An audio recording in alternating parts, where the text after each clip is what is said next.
And so this song is about the juxtaposition of the fantasy and the reality.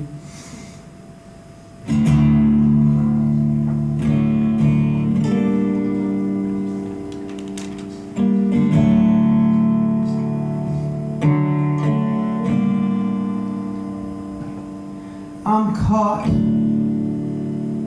I'm seen through. If you were a chivalrous man, you'd know what to do.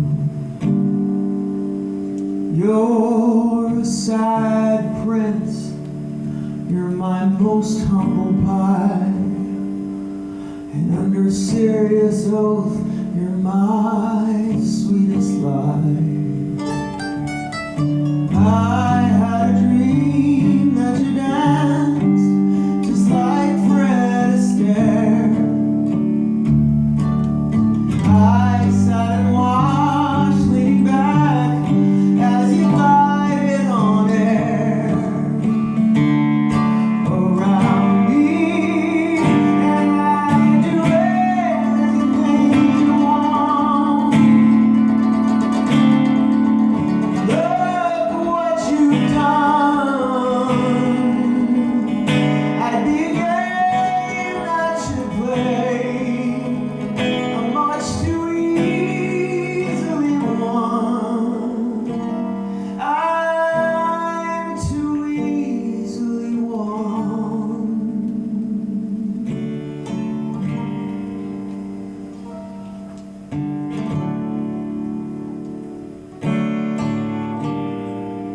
And I don't care what you do, who strokes your hair, where you run off to.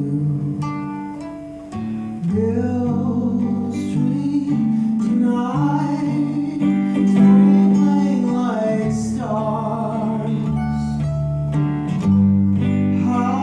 Hollywood dust under 70s cars.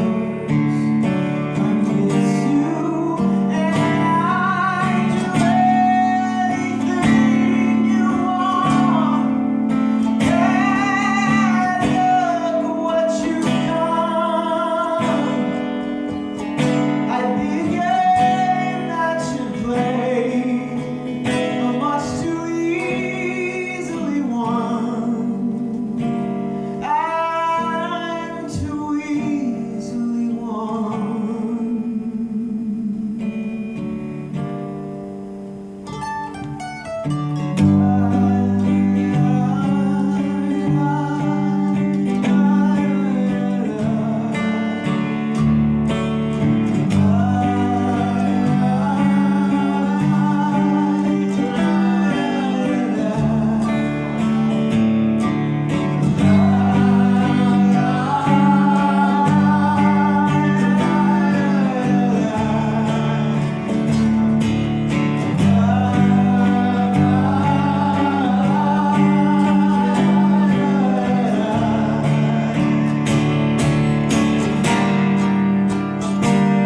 And what do you remember after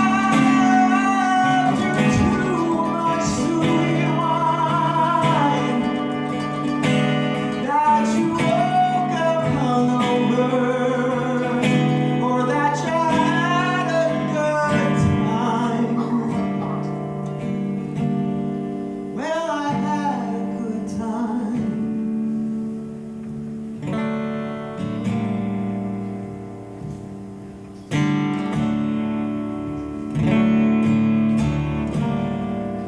I had a good time.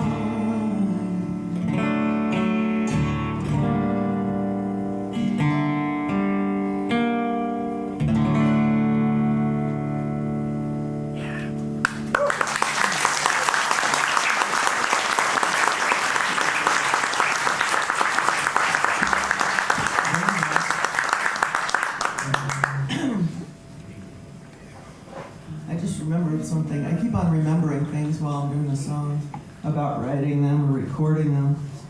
When we recorded this, I couldn't. It was a step. It was a step lower. It was in C. And I made it And hitting that first, where you want off to, that note was really hard. And I made a discovery. You learn something all the time when you record. You listen to yourself a lot, and you know things that your voice is much lower in the morning. And so I redid the vocals first thing in the morning so I could hit that note right. And then I wound up raising the tunes so I could do it all the time.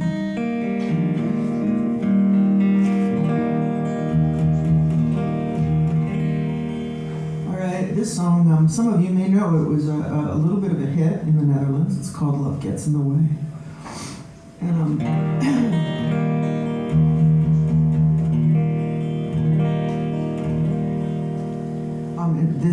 where this one came from is a little bit embarrassing. I was on the road in Denmark, and it was dark. It was December, and rainy, and I was really, really lonely. I was at that age in your late 20s when all of your friends start coupling off, and I hadn't really had a real relationship yet. And when that, before you have your first real relationship, you're pretty convinced that you're unlovable, So I was feeling sorry for myself, and I was homesick. And I did what I sometimes do when I'm homesick. I went to go see a big, dumb American Hollywood movie. And the big, dumb American Hollywood movie of that year was Titanic.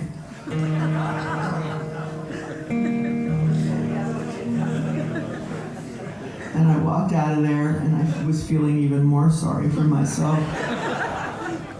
Because I would never have a love like Leonardo DiCaprio and Kate Winslet had.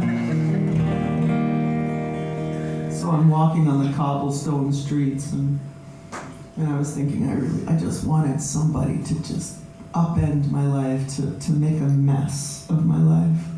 Just completely make me want to change everything. And so I was walking on the cobblestone streets, and while I was walking, I was singing to myself, come on and make a mess of me. I won't walk away. And so that's the embarrassing start to a pretty good song, I think. They don't all have to be deep, man.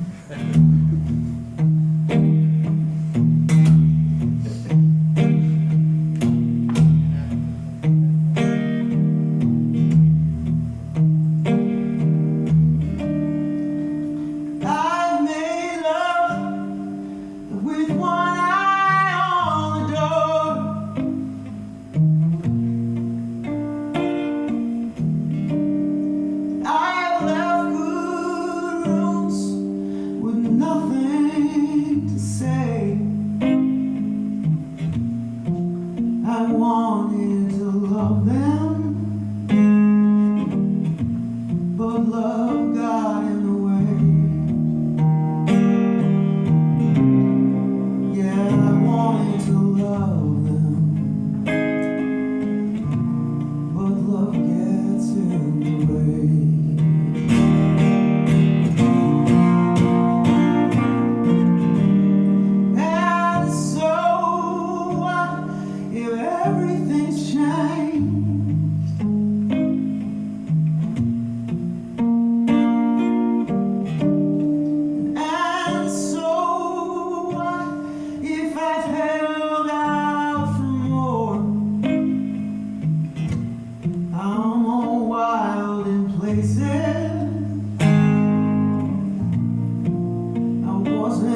us to be emoting so much. Damn. Okay.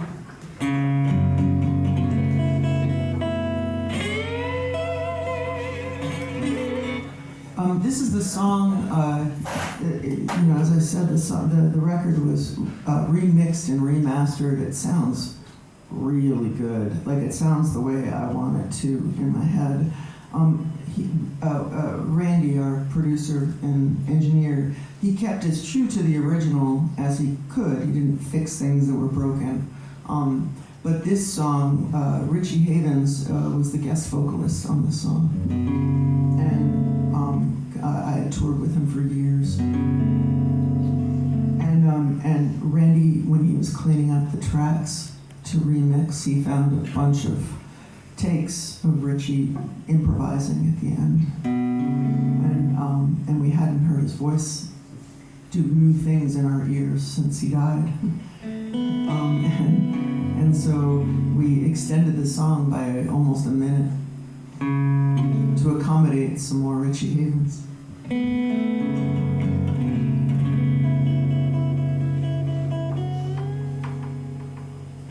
The song's called Somebody Leave a Light On. I wrote it, I was on the road on a really unpleasant tour, opening up for an artist I won't name, but he was an asshole.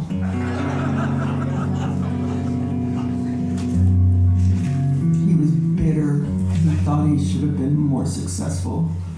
And to me, it just seemed ungrateful. He was playing to packed rooms of 300, 400 people. In my mind, that was success. I was like, you're still doing this. People are paying you to sing. Shut the fuck up. It's the best job in the goddamn world.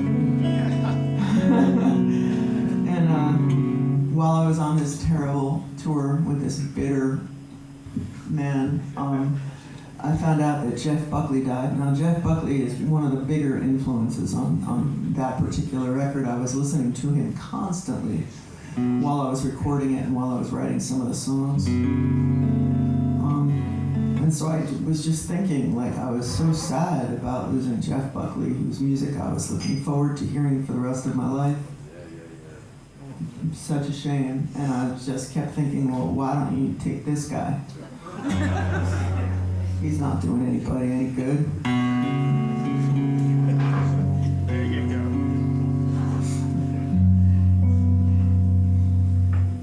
And so here we go. It's called Somebody Leave a Light On.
This is the title track of the record. Postcards from Downtown.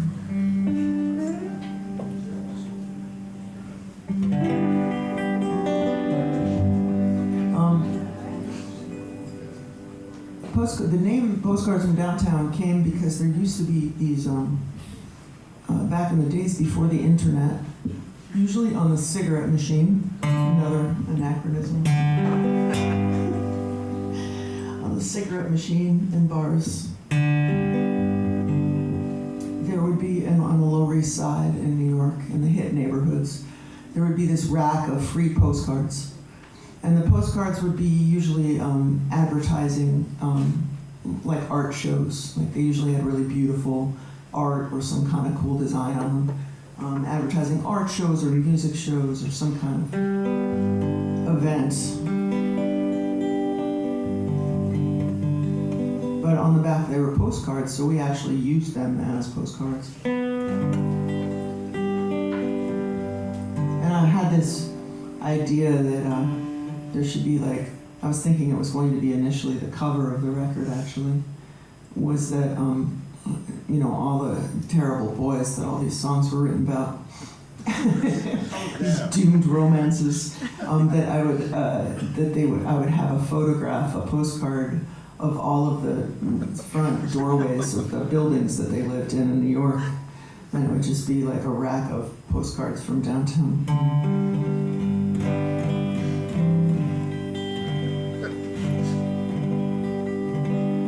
I wrote this to someone who was making a bid for my affection, and at the time, I was probably in my late 20s, at the time I felt too old and cynical for such a young, bright spirit.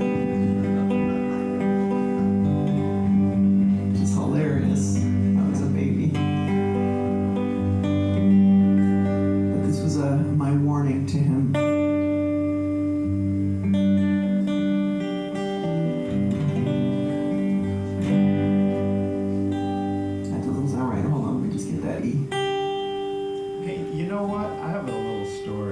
Yeah, go ahead. The one time that I met Richie Havens, I said, we have a dear friend in common, Dayna Kurtz. And he just went, Dayna Kurtz, she is my muse.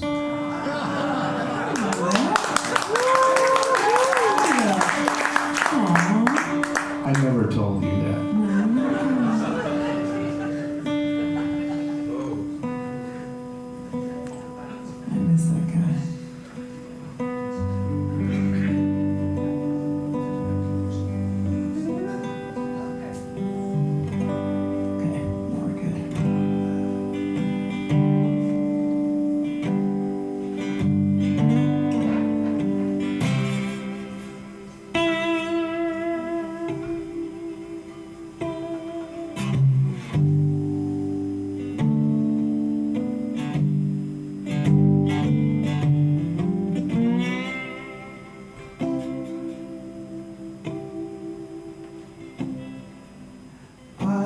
All my faith and love on those stairs that November.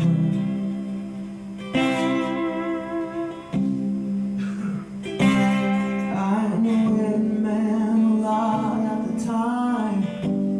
Now I can barely remember. It's been a long time. It's been a long time. You said I've been alone so long that I got big periods of lonely.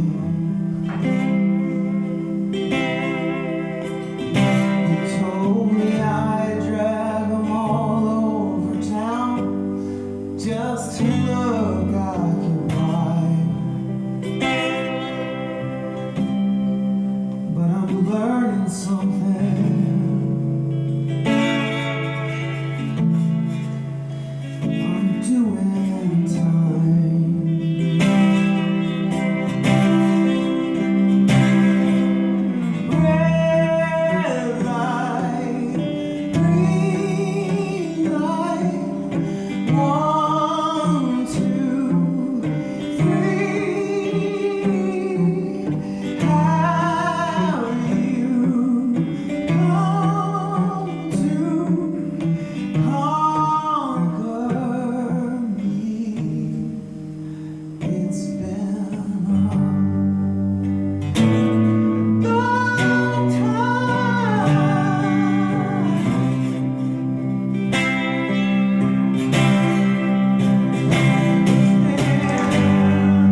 Robert Mache. Ow. Ow. That hurt. Robert Mache. I'm injured. You'll have to pay the rest of the set alone. This song's called Miss Liberty. It was kind of started with a joke between me and my best friend, Erica, who's still my best friend. And I had a thing for other singer-songwriters and some guitar players. I won't say anything, Robert. And she had a thing for drummers. And then later she started dating stand-up comics, and I told her that was not an improvement.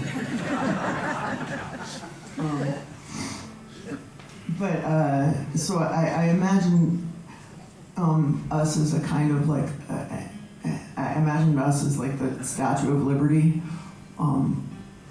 being a little slutty and inviting all of the wretched men of New York to our shores. Your shores. Our shores.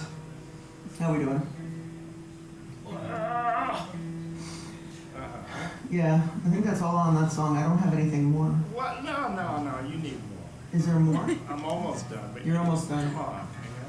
Yeah, no, that was pretty much it. Actually, this song owes a lot to Jeff Buckley. There was at that period of time, we were young and hustling in New York and trying to get signed by major labels because that was the way that we thought we got ahead. And at that time, it was much more important. And I was loving Jeff Buckley's Grace a lot. But the feedback that I was getting, everybody sort of wanted you to sound like whatever was a big hit right then, in terms of, especially when you were a woman, because they would only sign there would be one woman on every label. There'd be 20 guys who played guitar. But there'd be there was only room for one of us.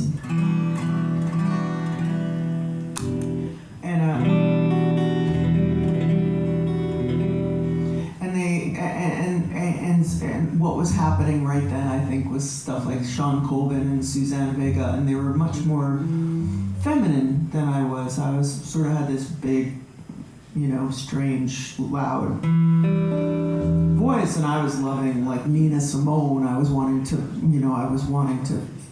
be passionate, and Jeff Buckley kind of gave me permission to do that. I was listening to that record so much, and I was like, he knew how to do that. He knew how to make beauty out of an ugly sound in his voice.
skirt to tease and flirt with the wretched who've washed up on her shores.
Do one more song and then take a short break. You can visit Fritz at the merch table and check out the new record. It's so big. It's so good. It's so fucking good. Robert Mache on guitar.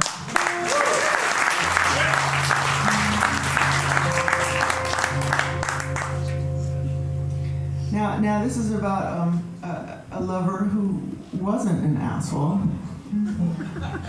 or a junkie, or a drunk. No, not for me. The one on this record. The one. But he lived in Colorado. And the big, and he was based there, and he had to work there. And I was based in New York, and I had to work there. And the big kicker was that he was terrified of flying. He just refused to fly. And so the one time after, we had this affair when I was on tour, and we met in Colorado, and it was like really lovely affair. And then he came to visit me once. He drove all the way from Colorado to New York just to see me. And I wrote this.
to see your face,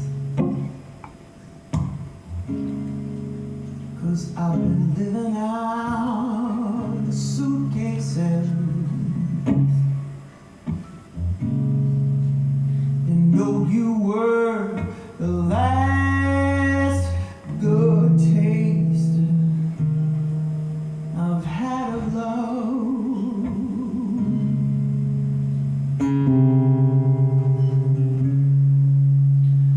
You're scared to fly,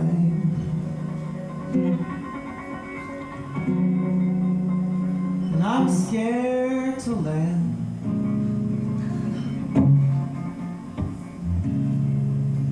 We don't have a prayer,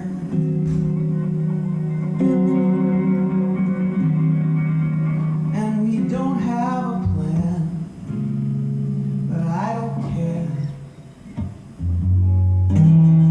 You got me in my place.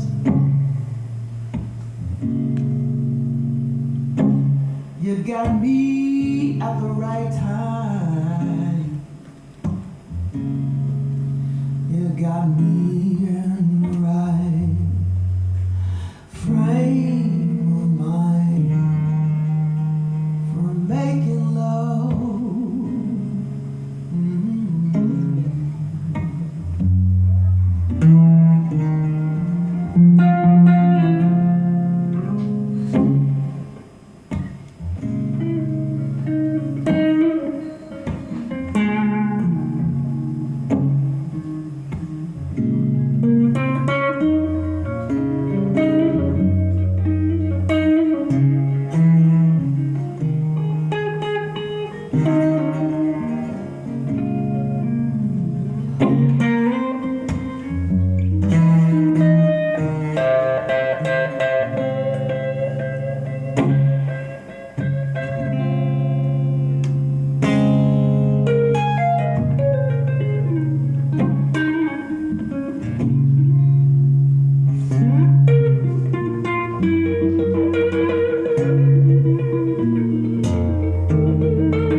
You know you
Go get yourself some drinks. We'll be right back.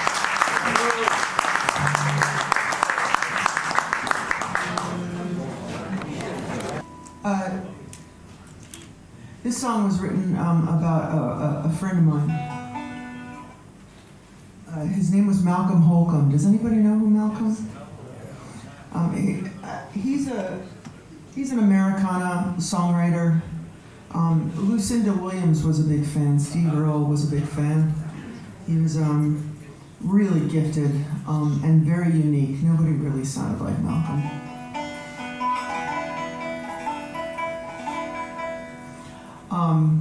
And he was sort of legendary. There's a lot of stories out there about Malcolm Holcomb.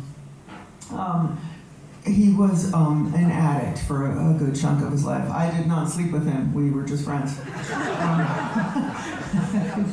Even I knew enough not to mess with Malcolm Holcomb.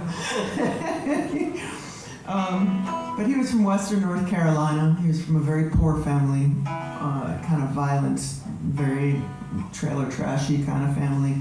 And he was this sensitive, sickly boy in that family, and he was very artistic, and he was a poet. He was a very strange, his poetry was so odd. It was very off-kilter. Like he'd have these beautiful images, like skinny arms wrapped around a rain barrel. You didn't know what they meant, but you still saw it very clearly, you know? And when I met him, we shared a publisher. His name was Gary Velletri. And our publisher was very keen that we meet each other. And he introduced us at a show in Nashville that he had invited us both to appear on. And we were kind of his two new favorite artists. And so, and we did meet, and we both liked each other's music immensely. Now, at the time, Malcolm was sober, which he periodically got. Periodically. And when he was sober, he wasn't that much older than me, but he acted almost like an old man. He like tipped his hat when he met me. I'm very glad to meet you. Very thick Western North Carolina accent. And we did indeed love each other's music quite a lot. We really, we exchanged phone numbers and talked about maybe getting together to maybe write or sing a song. And I didn't think much more of it. I didn't hear from him for a while. And then a few months later, I got a collect call from him at 4 o'clock in the morning. And when you're a touring musician, shit happens. You're driving a shitty old car and it breaks down, and you call the one person you know within a 1 hour radius of where your car broke down. I have done such things, so I accepted this collect call. And on the other end, there was a strange growling voice, and he said, I was just in Gary's office and I saw your picture. And I was wondering what you look like naked.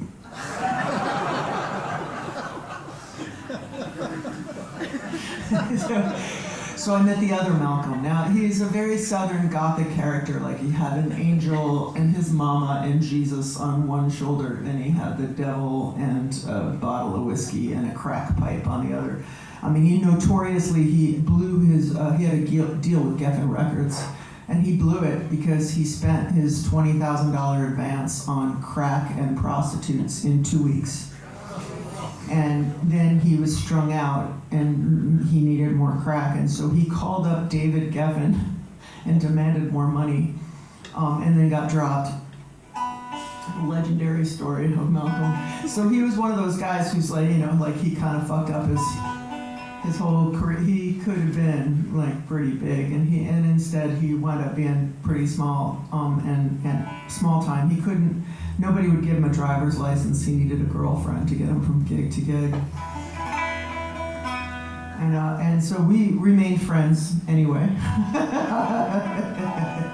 And you know, and sometimes he'd be sober when he got to New York, and by the time he left New York, his girlfriend had said "fuck you" and gone home with the car, and then his friends, you know, would all kind of chip in a little money and put him and buy a bus ticket for him, because you couldn't give the money because then he'd go find a dealer and, you know, get fucked up. And so we'd, you know, chip in and we'd get him a bus home. Eventually, he wound up getting sober for real until he died, and he died just last year, year and a half ago. He wound up really getting his shit together, and he married a really wonderful woman, and he had a good last decade and a half of his life. But this, I wrote this about him because I'd never met characters like this in my life. I was from New Jersey, you know. He was out of a book, you know. This is called Monroe.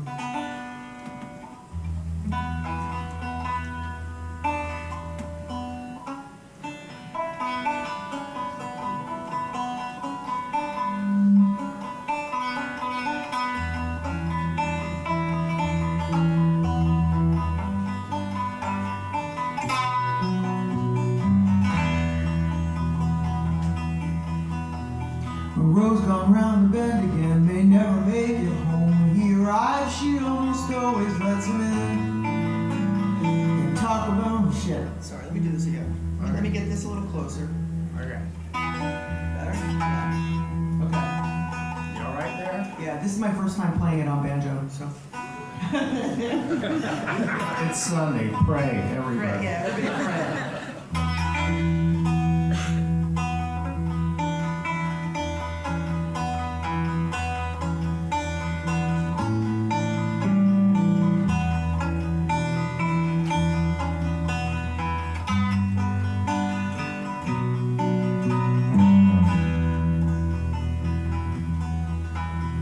Monroe's gone round the bend again, they never make it home. When he arrives, she almost always lets him in. Can't take him on when he's like this, you can't leave him alone. Where's he been? Where's he been?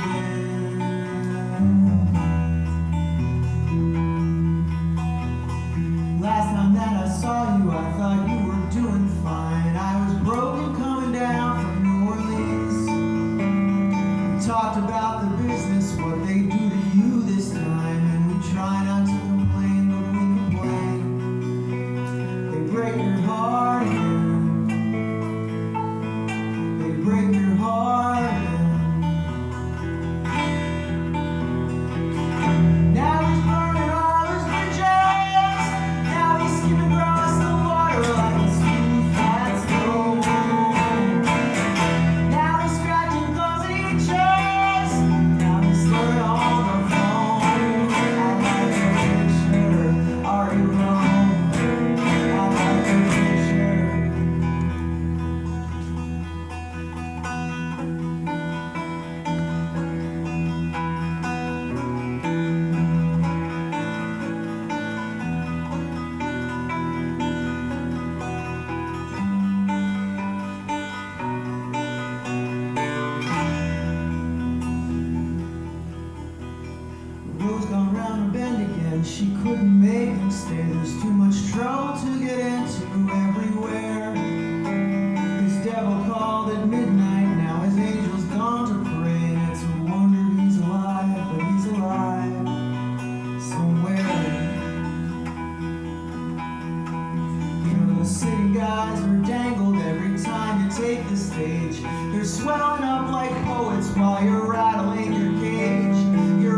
boys so tortured all the time, all the time, all the time.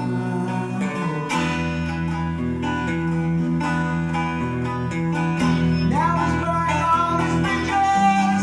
Now he's skipping across the border like a smooth flat stone. Now he's burning all his bridges. Now he's staring on the phone. I like your picture. Are you alone? I like your picture. Are you alone? I like your picture.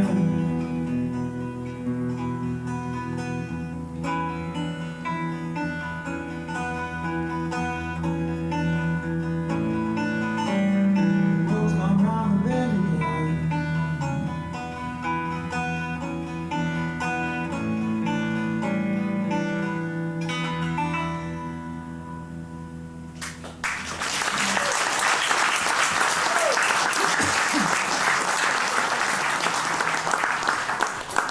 Yeah. Yeah. Okay. Now. Patterson.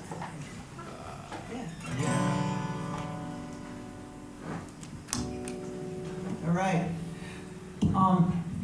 I couldn't afford to live in New York City for very long, and I found this really cheap housing situation in Paterson, New Jersey, which is a factory town. So I lived in an old silk mill on Chauncey Street. It was an Italian neighborhood.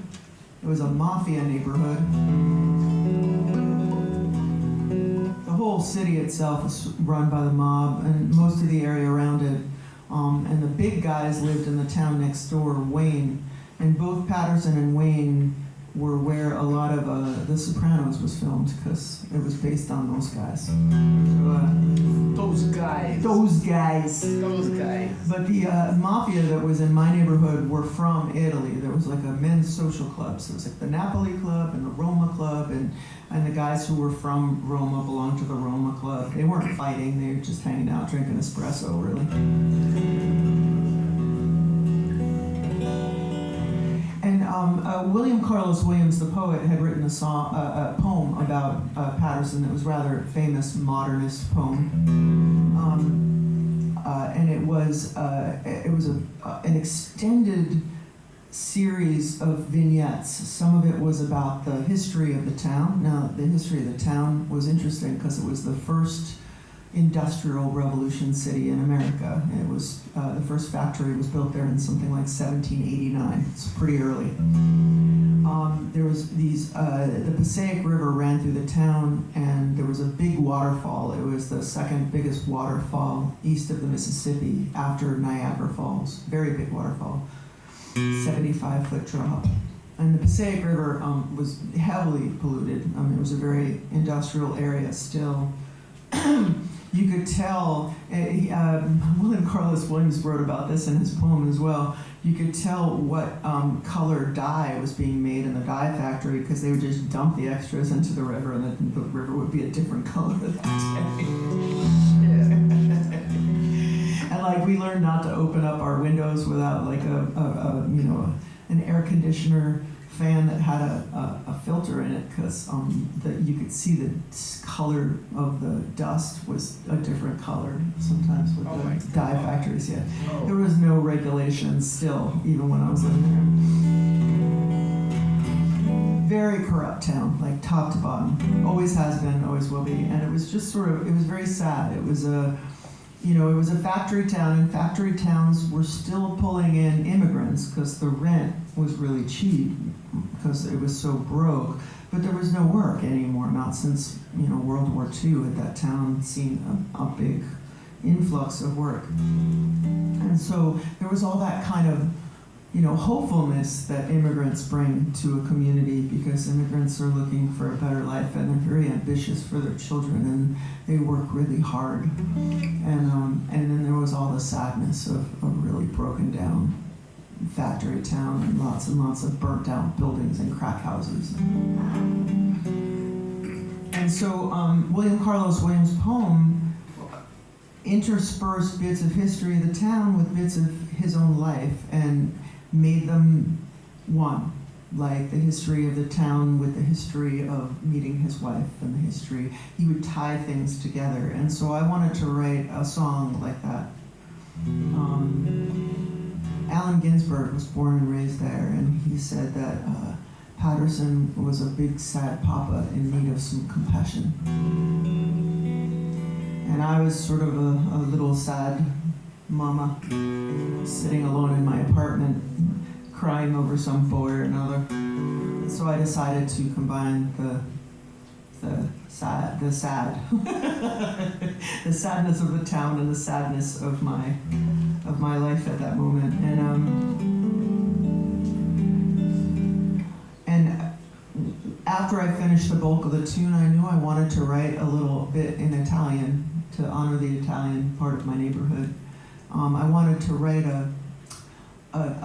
one of those mournful Italian street ballads, but I wanted it to be either about the town. I wanted the lyrics to either be about the town or about my broken heart.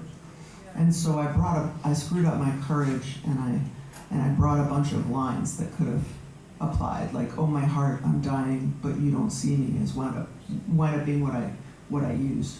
And I brought all of these lyrics to figure out what might work. And I screwed up my courage, and I went to the Napoli Club, where this gentleman named Octavio always gave me nice Italian cookies and an espresso. And I asked Octavio, would you help me translate some lyrics from English to Italian?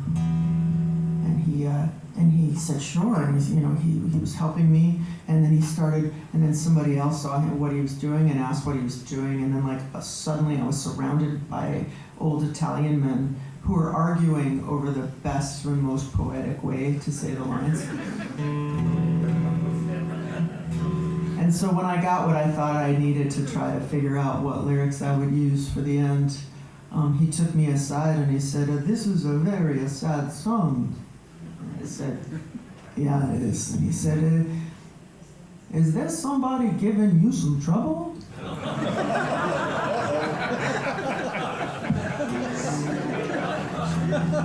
No.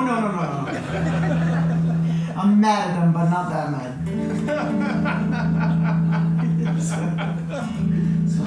I can make him go away for good. You fuckin' with Dayna, you fuckin' with me.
sto morendo,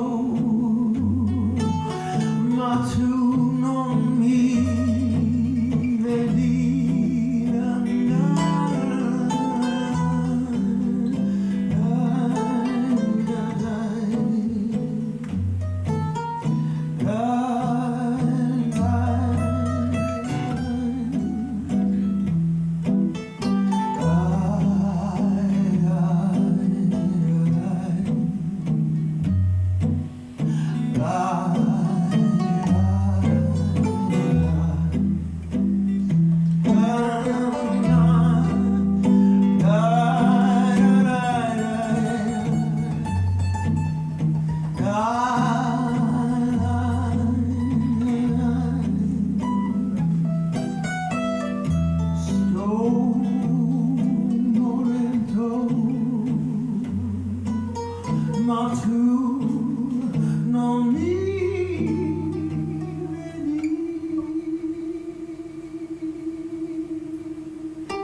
This one's called Just Like Jack. So,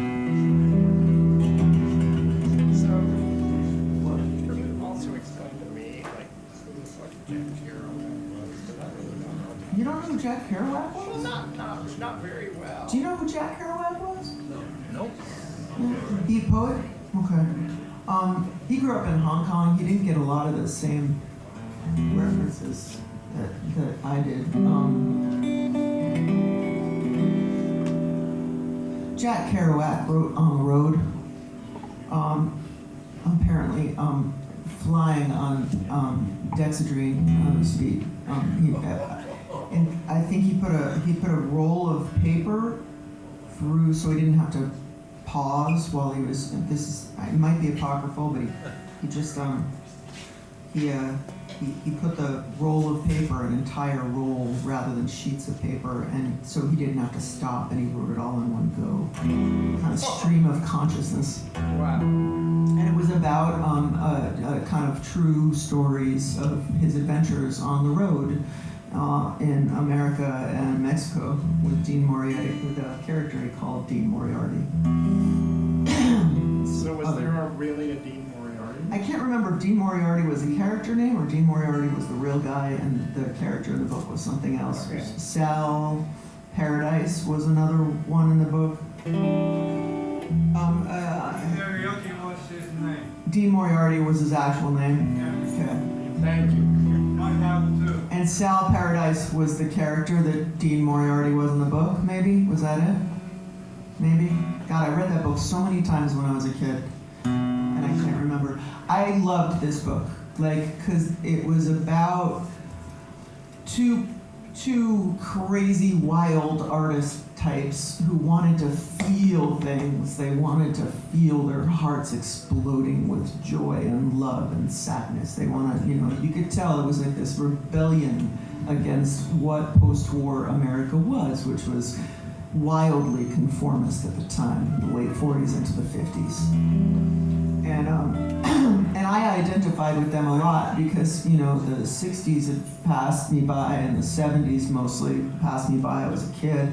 And I was in high school in the early 80s, which was also the Reagan 80s, which was a wildly conformist time in America. And I really identified with the beat poets of that era.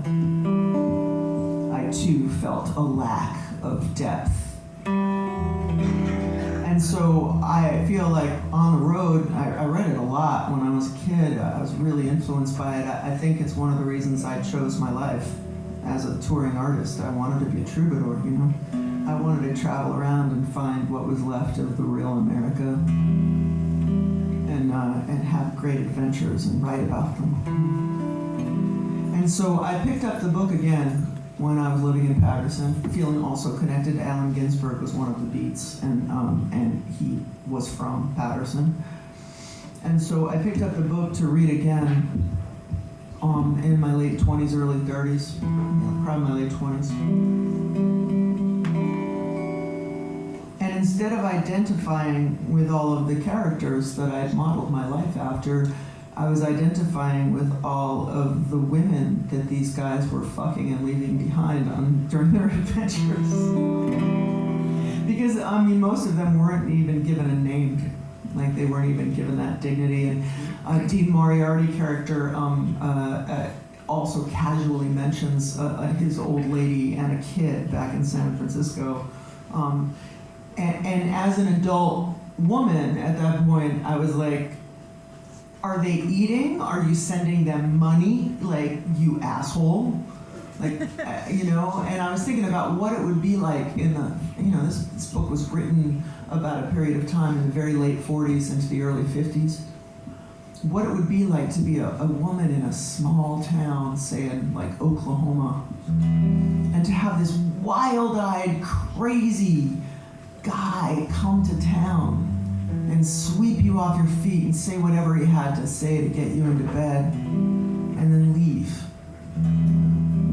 And knowing this book sparked a bit of a revolution in the 50s and into the early 60s, there were a lot of young men like me who were inspired and wanting to find the real America, and who traveled around and hitchhiked around, tried to get into other girls' pants. Sure. I wanted to give one of these women a voice, and so I imagined what would happen, what she might say to the next beat poet who came to her town after meeting Jack. So it's called Just Like Jack.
But don't you ever cross a river with that restless heart of yours. When you got nothing to hold on to, you just get crazy, swept away. But you'll be beaming like a floodlight when the night is thick and black. 'Cause you're just like Jack. Just like, you're just like, just like Jack.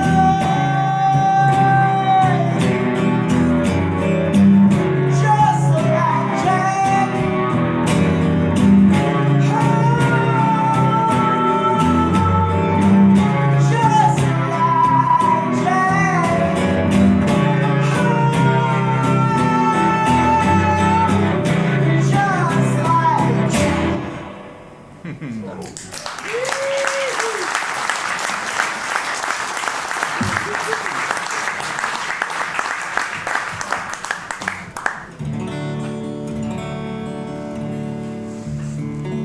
Alright, this is the last song on the record. We did it.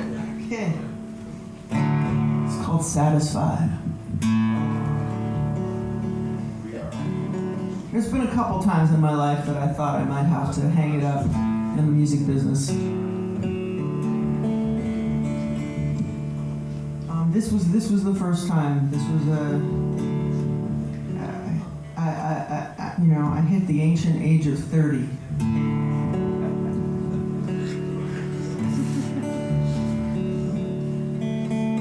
And back then, like you got a major deal or you quit. There was an indie scene, but it was, it wasn't really for folk singers.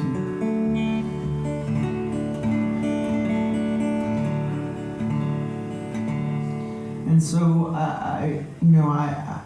I'd gotten my heart broken by the music industry a lot. My favorite feedback was that I looked like Fiona Apple's scary older sister, which is one of the greatest compliments I've ever gotten. Really.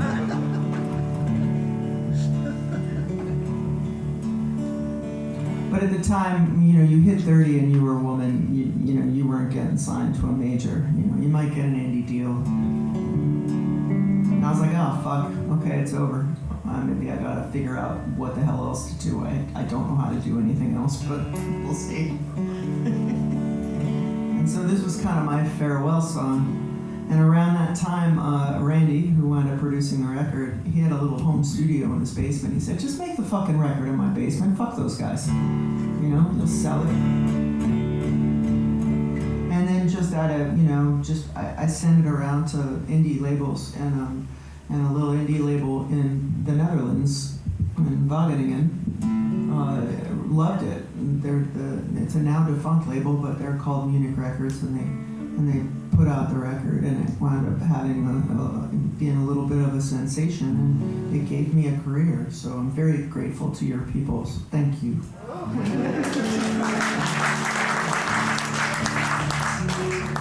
I would have hung it up a long ass time ago.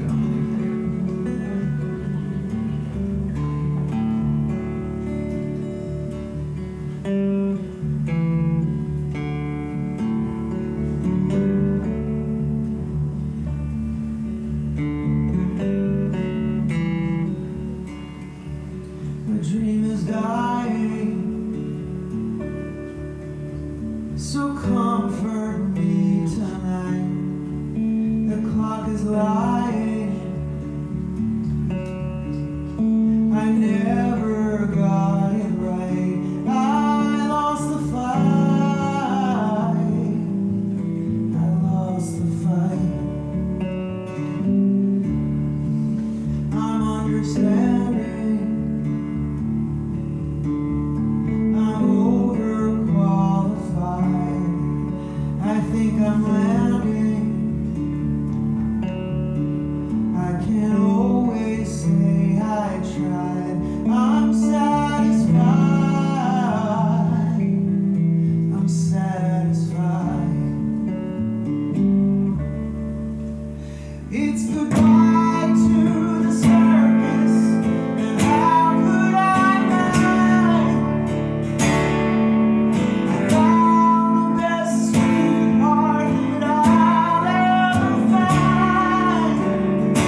hour. Yeah, we should do like another newer song. Anything you want? Are there any Patreons here? Patron people? Bless you. Okay, you get first pick. Okay, first of all, I want to explain what Patreon is. Patreon. Another time that I almost quit the music business is when fucking Spotify happened to us. Spotify doesn't pay artists at all. It pays like a teeny tiny fraction of a cent per stream. So it takes about, the math now is it takes about 1 million streams to make about $150.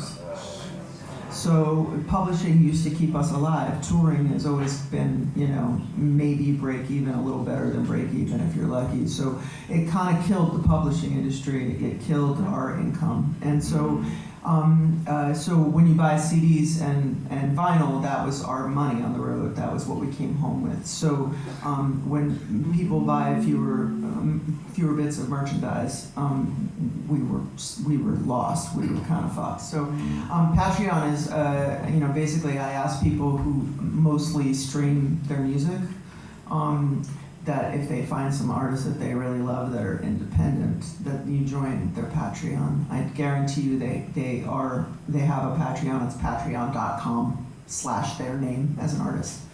And for a little bit every month, the lowest number is $1 a month for me. So for the cost of 1 CD a year, you're keeping my lights on. You get a few hundred people who contribute a little bit, and it sort of gives me a basic nut to keep my utilities paid. And I know that that's coming every month, and that's been huge. I've never had a steady income. So there's a postcard. It's got the poster. It's got a picture of the record cover, Postcards from Downtown, and there's information about the Patreon on the back. And thank you very much, my patrons. It's made a big difference. I might have actually quit without it. It's not just musicians, it's also journalists. Yeah, everybody who's been affected by the digital economy. Yeah, comic book artists, stuff like that. Do you have a request for? Invocation? All right. Oh, I love that one. Okay. And there was another Patreon over here. Do you have a request? It's how you hold. Okay. Good choices, all of you. Very good choices. I don't think I can even remember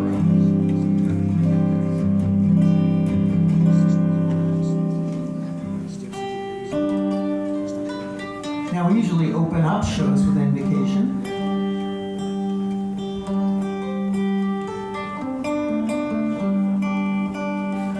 I wrote invocation at the start of a writing jag. It's an invocation to the muse. And see, you're amused now. Yeah, now you're amused. Are you amused?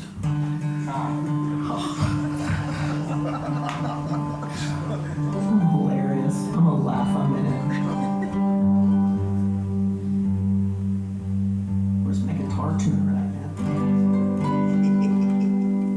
Let's turn this down here.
much for having us. Robert Mache again.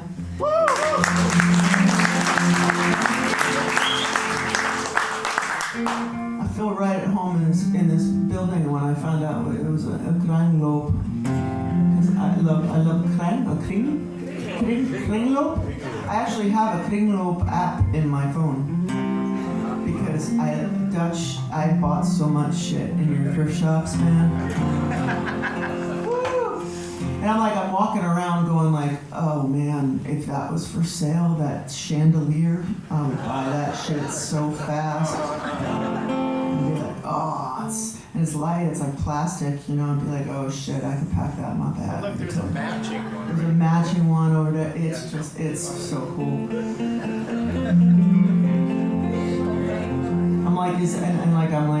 Is there like a closet with some like clothes that they didn't sell that they're just still here?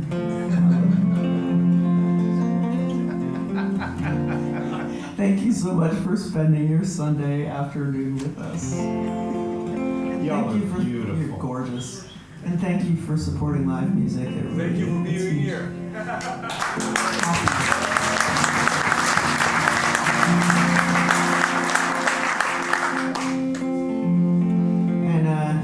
Fritz is back there with the records, the new records, the new old record. I'm very excited about it. You can't tell. This is a love song I wrote for my husband, who I miss terribly.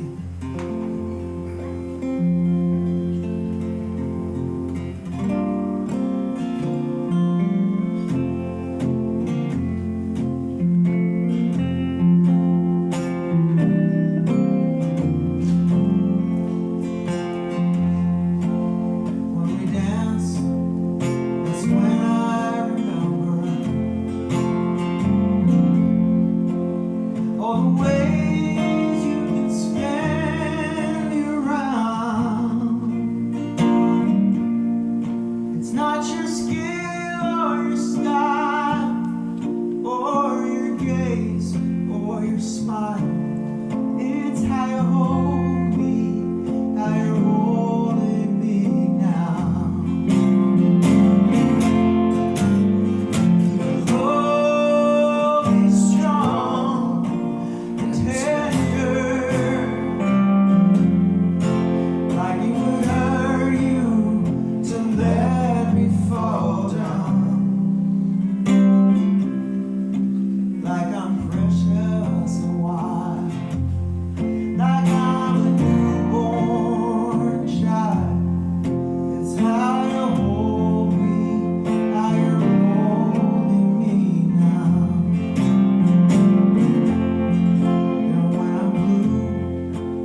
being here with us.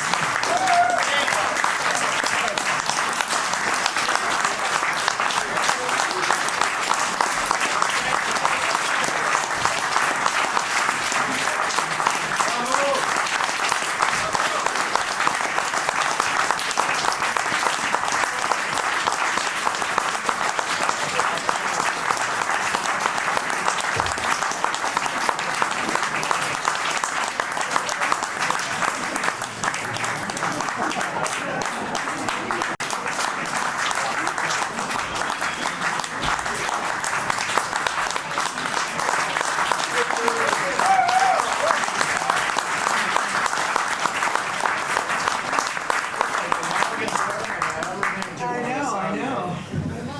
What do you want to hear? What haven't we played? Venezuela? Yeah, I'll go first.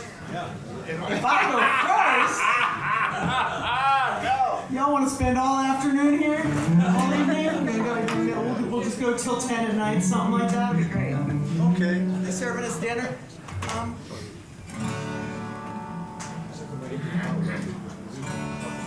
Oh man, we did play a long time. I know, it's like 2.5 hours. Holy shit! You're very You patient. people are I hope buttons for these chairs, are your butts okay? Or just falling asleep?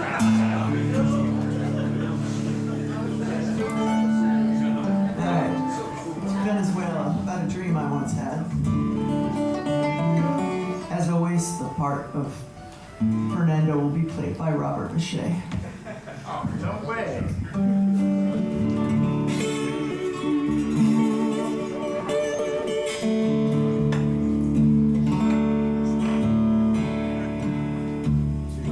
That was such a lovely dream.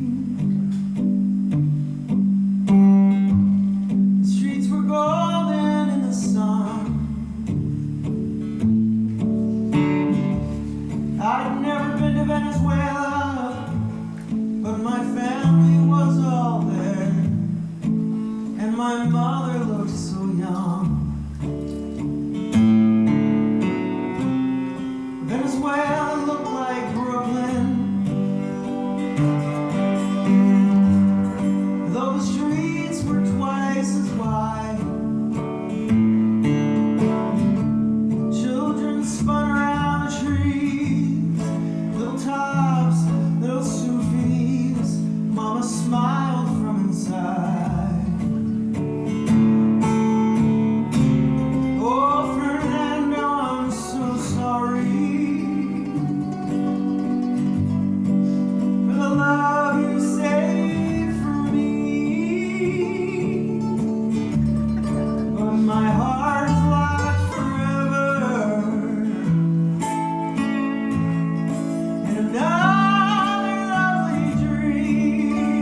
from his damp and shaking hand. I said, Fernando, I can't stay here. And a clock began to chime. And I opened up my shirt, and in its bony cage takes a paper valentine. Oh, Fernando, I'm so sorry for the love you saved for me.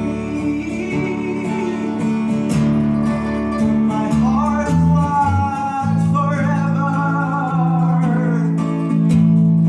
in another lovely dream. Oh, Fernando, I'm so sorry. Whatever could I say to a man I've never met? Who's the one who got away?